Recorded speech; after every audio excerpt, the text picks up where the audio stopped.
The scene starts off with the boys pulling up to the arcade, and my boy Dustin is flexing his high score, but he gets informed that his high score has been beaten by someone named Mad Max, and their ass is baffled. They have no idea who Mad Max is, but they definitely trying to figure out who it is. And while Dustin is crashing out with dude over here, Will starts getting an episode, which is a common occurrence for Will right now. But Will just feels something coming, he just don't know what it is yet. But that's when Mike sees Will and saves bro. We see Nancy and Steve chopping it up, and while they're talking, that's when Billy and Max pull up, and you can just tell by looking at bro, he's on that timing. Will gets up to take a tinkle, but that's when bro feels something, and when he gets out the bathroom, the front door opens by itself. Like, oh hell no, I'm telling you, I see that door opening by itself, I'm running straight back to bed, bro. I'm not playing. But you know, when my boy Will gets those goosebumps behind his neck, something's about to happen. And when Will goes out the crib to investigate what's going on, that's when he sees the mind flayer for the first time. And I truly feel horrible for Will. Imagine getting kidnapped, and then once you get saved, you get haunted by this big ass shadow monster. Man, I would crash out so bad, I'm not even playing with y'all. Hopper arrives home after a long day of being heroic, and then we see somebody sitting down to eat dinner with him, and that's when we see her. We see the goat 11. So we see Elle waking up, and she got no idea where she's at right now. But lucky for Elle, she sees the same portal that the Demogorgon used when it pulled up to the school to wreak havoc, and Elle is able to escape the upside down pretty easily. But we see Elle jump scaring Hopper and tells him that she's trying to go trick-or-treating, but Hopper tells her hell no, that's stupid as hell. And you know that Loki got Elle mad because she's trying to go see her man Mike. But Hopper tells Elle that they can compromise, and he can get them a lot of candy and they can watch a scary movie, which sounds like a normal night to me. I'm kidding, but nah, that is a very good compromise, I will say. Dustin and Lucas keep looking at Max because they both have a crush on her, but someone's gonna have to take the L because they can't share. Well, they could, but that's not ideal or appropriate for middle schools to be doing. But they want to go talk to Max to invite her trick-or-treating, but they're scary ass foes, and they say they would just approach her after class. Man, I 100% relate to that, I'm not gonna lie to y'all. We see Max and Billy in the car, and Billy's telling Max how Hawkins is so nasty and shit like that, and then Max sees the boys up ahead and tells Billy to slow down, but this psycho Billy decides to drive even faster. Like, bro, what is wrong with you? And mind you, this dude would have genuinely ran these bozos over. Like, someone get Hopper to arrest this menace to society. Not even the children are safe from his wrath. It's nighttime now, and there's a party going on, and we got crazy Billy over here getting drunk, and wannabe Johnny Lawrence glazing his balls. So you know, when they saw the glorious King Steve Harrington, they went to assert their dominance. But my boy ain't no bitch, and he took off his sunglasses right away and gave wannabe Johnny Lawrence here the Mr. Miyagi treatment. Lucas and Dustin are talking to Sam, but Mike is getting pressed as hell because he doesn't want another female to replace Elle, and he tells Will that she's ruining Halloween. Like, brother, chill, it's not that deep, go have fun with them, why are you being such a party pooper? But that's when Will gets jump scared into another episode. Like, this dude cannot catch a break, bro. But this time the mind flayer is real close to bro, so Will quickly gets out of there and hides. But my boy Mike finds Will and tells him that he's gonna take him back to the crib. W-mans. My boy Dustin is back home, but he hears something in his dumpster, and when he opens it, my boy is in absolute shock. He cannot believe what he's seen. Dustin is able to bring whatever he found in the dumpster in his crib, which, not gonna lie, is absurd. I would have stomped on that shit the moment I saw it, but hey, that's just me. And that's when we see Dart for the first time, and little man is absolutely adorable, I can't even lie to y'all. We see Bob taking Will to school, and he starts telling Will about the clown that he was scared of, and he tells Will that the clown went away when Bob pressed him in his dreams. And more of the story for Will is that he should confront his fears and confront the mind flayer. But little does Bob know, he just cooked my boy. He just sent Will into the deep end with that advice. Dustin is showing off Dart to the party, but we see a flashback, and Will knows that Dart is the thing that he threw up at the end of season 1. We see the party talking about Dart again because Will informed them that he threw him up, and Mike and Lucas suggested they should take Dart to Hopper, but Dustin does not like the idea at all because he says that they got a bond. Like, brother, you're out of your mind. But Dart starts tweaking and got everybody concerned, and when Dustin opens up the box, my boy grows a pair of legs. But Mike is the only one being reasonable and tries to hit Dart, but this bozo Dustin gets in the way and lets Dart escape. And I think this was the only time where Dustin genuinely got me mad when watching this show. We see Elle at the school, and yes, her ass snuck out because she's trying to see her man. And that's when Elle hears Mike talking to Max, and Elle does not like that, and she sends Max flying off her board. Like, damn, imagine if Mike cheated on Elle. I'm like 100% sure Elle would murk Mike on the spot. Will is able to find Dart, and when he tries picking him up, Dart barks at him, and that was enough to send Will into another episode. Dustin is able to make his way to Dart before anyone else does, and he hides him like, bro, ain't no way. But we see Will running onto the field, and he starts remembering the advice Bob told him. So he looks at the mind flayer straight in the eyes and starts yelling at him to go away, but bro does not care at all and starts possessing bro. And Will is so cooked, man. Just look at this poor dude. But Lucas tells everyone that Will is on the field getting violated, so everyone makes her way to Will, and Joyce is trying to wake Will up, but she does not know that Will is getting violated right now. But he eventually snaps out of it but passes out. But we see Joyce asking Will to tell her what happened at school, but Will isn't saying anything. So that's when Joyce presses Will about his drawing and how she saw the same figure in the videotape when he got jump scared. But that's when Will tells her that he did see the same figure on the field, and tells Joyce that he tried to fight it, but it got him. Ella's back home from the little adventure she had, and you just know that her ass is cooked and Hopper is about to tweak out on Elle. But Elle just storms to her room and is ignoring Hopper,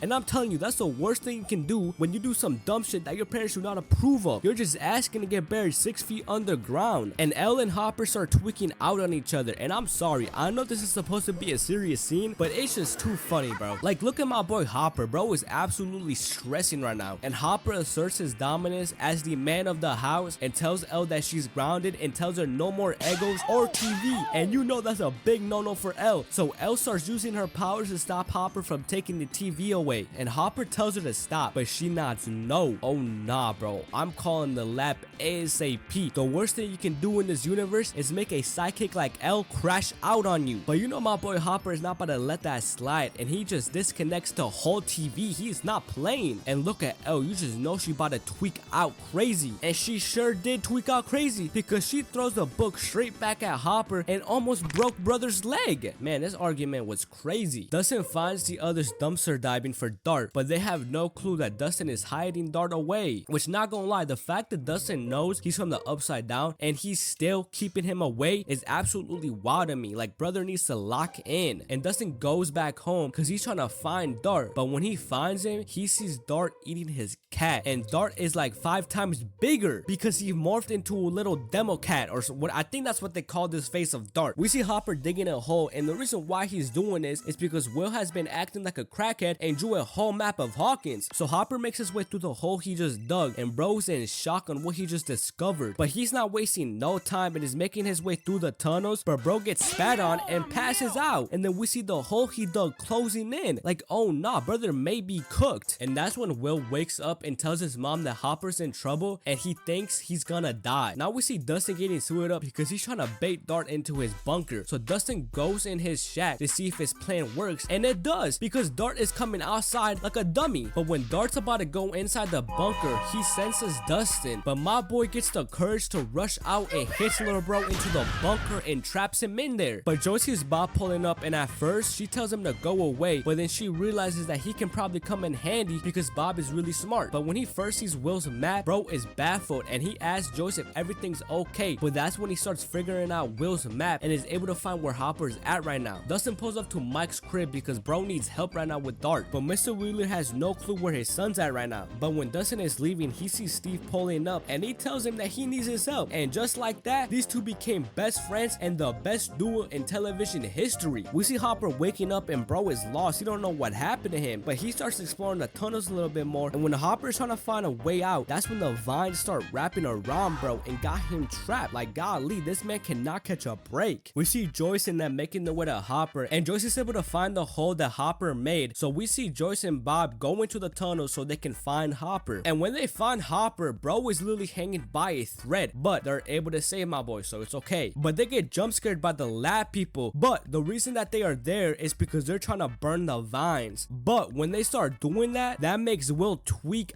out. So we see them taking Will back to the lab, and bro is in immense pain right now, but that's because Will is connected to the vines and the hive mind. Lucas is going to Max's house, and you know, if this psycho Billy catches Lucas anywhere near his crib, let's just say that little bro might be eliminated from this life. But Lucas is able to successfully sneak Max out the crib without getting his shit rocked, and they start making their way to Dustin and Steve. Dr. Owens is doing some tests on Will because he can't remember people, but the reason why he can't remember people Will is because he's being controlled by the mind flayer. So anytime Will is acting weird or he just can't remember who people are, that means that the mind flayer is using him. We see Dustin and Steve chopping it up, and Steve is giving Dustin some pointers for the ladies out here being a W-mans. But Dustin and Steve are able to make it to the junkyard, and Lucas and Max also arrive at the same time. Steve and the kids are waiting for Dart to fall for the bait, but Max is still optimistic about what Lucas told her at the arcade. But my boy Dustin is trying a different game plan with the ladies, and he kinda crashes out on Max and tells her to go home. But that backfires on bro because she just goes with Lucas, and Lucas low-key starts spitting game on her. Like damn, Dustin low-key gotta pack it up. But Lucas sees Dart approaching, and Steve for some reason he decides that he's gonna be the sacrificial lamb, and he goes out to bait Dart. But what Steve doesn't know is that Dart has duplicated himself, and my boy starts getting surrounded by the demo dogs. But Lucas comes in clutch with a call out and saves Steve from getting packed up. But after an intense chase, Steve is able to make it back to the bus, but they're not safe yet. Max is about to get snatched up, but the goat Steve saves Max, but the demo dogs get attracted by something else and they dip out. We see the soldiers making their way to the middle of the hive mind where Will said they should go, but little do they know they actually just got set up. And that's when they see an army of demo dogs approaching the soldiers, and they all get torn to shreds. And Hopper sees that the demo dogs are going somewhere else, but bro just knows that they're coming straight for them. Now we all know what the next episode is, the Lost Sister episode. And you're right,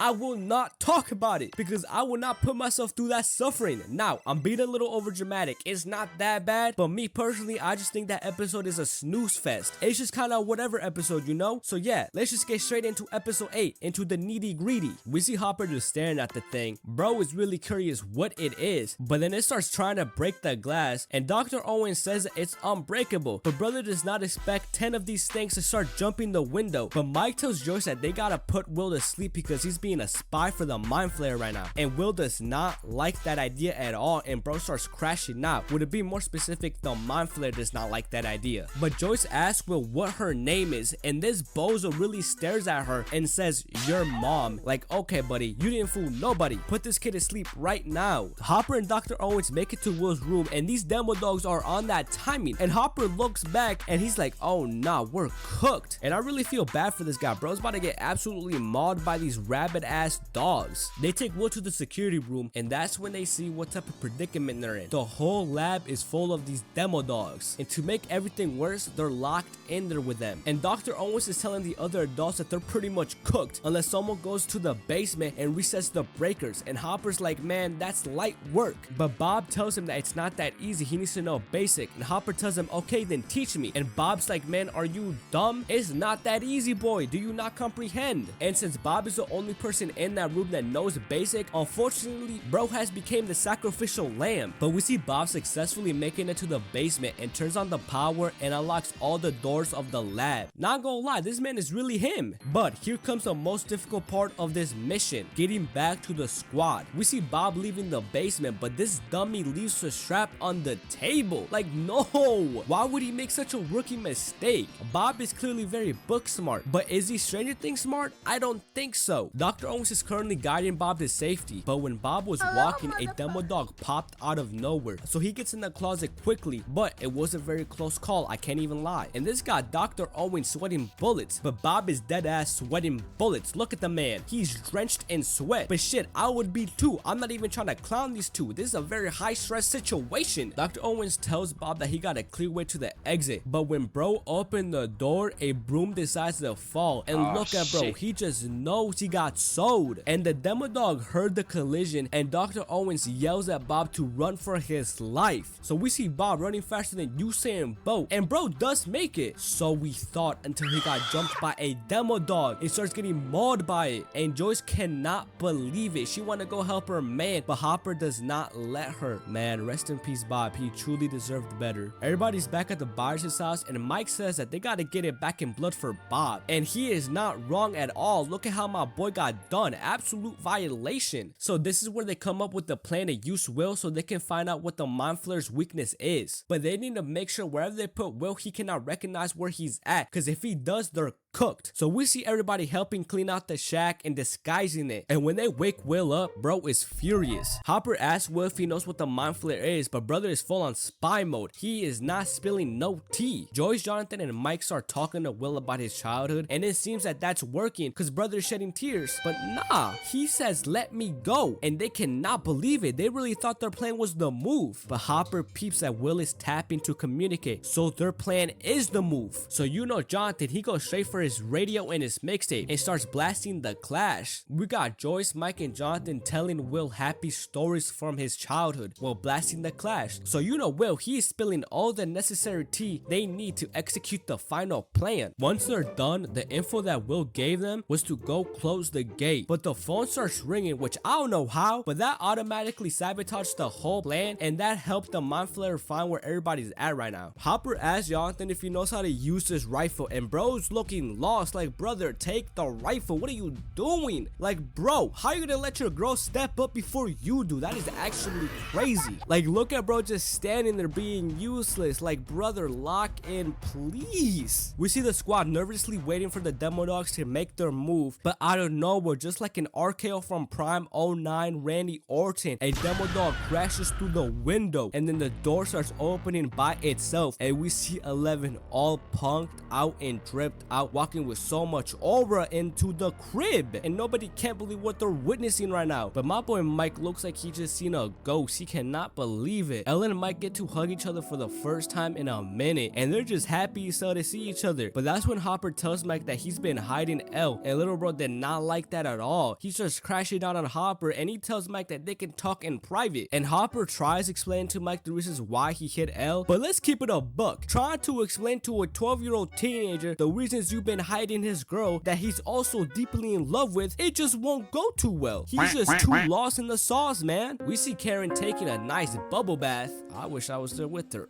Sorry. But she hears the doorbell ring, but my boy Ted is absolutely slumped right now. Like, this man is so sleepy that his ass is probably taking a nap in his dreams as well. So Karen has to answer the door because Billy is spamming. Like, brother, relax. God damn, that shit would make me crash out. I can't even lie to y'all, bro. But when Mrs. Wheeler opens the door, my boy Billy is already spitting game without even saying a single word. Like, someone nerf this man, please. But Billy is able to get the info he needed, and also got a 35-year-old woman with kids to like, bro. And I'm not gonna lie, Mrs. Wheeler is bad. I'm not going to deny that, but she is low-key weird for that. I'm just saying, bro hasn't even graduated yet, and she's out here biting her lip. Like, come on, what is this? So we see the party trying to plan their next move, and Elle says that she can handle the gate, but you know Hopper being a normal father, he don't want her risking her life. But Mike tells the others some important information, that they can't just close the gate. They need to make sure that the virus is out of Will or he will die. And that's when Joyce realizes that they've been giving the mind flayer exactly what it wants, and they need to burn the mind flayer out of Will. So boom, plan established. Get the virus out of Will, close the gate. Pretty easy. So we got Group A, which is Joyce, Jonathan, and Nancy, and they will deal with Will. Now we got Group B, Hopper and Elle. Elle will make sure to close the gate. And last but not least, Group C, the kids and Steve. They're on the bench right now, I'm not gonna lie, but hey, it's okay. They will come in handy later on. Mike is stressing for his Buttercup, which is super valid and understandable. I can't lie, she is going into a building that's full of demo dogs, but the kids come up with a plan to distract the demo dogs, so Elle and Hopper have a clear way to the gate. But Steve is in charge of the kids, and he says hell no, it is not happening, little bro. But that's when Max hears Billy pulling up, and Max knows they are cooked. But she looks at Lucas and tells him, brother, you better run, because if he finds you here, he's going to eliminate you from this life. Like, oh nah, my boy better escape right now, because that boy Billy does not play at all, and his ass is a little racist. And you can see Steve, his ass already knows it's about to be an issue and shit about to go down. Billy gets out his car, and bro is ecstatic that Steve is there, and Steve tells him not to cream his pants, like, hey yo. But Billy starts asking Steve where Max is, and Steve is doing a good job of deny.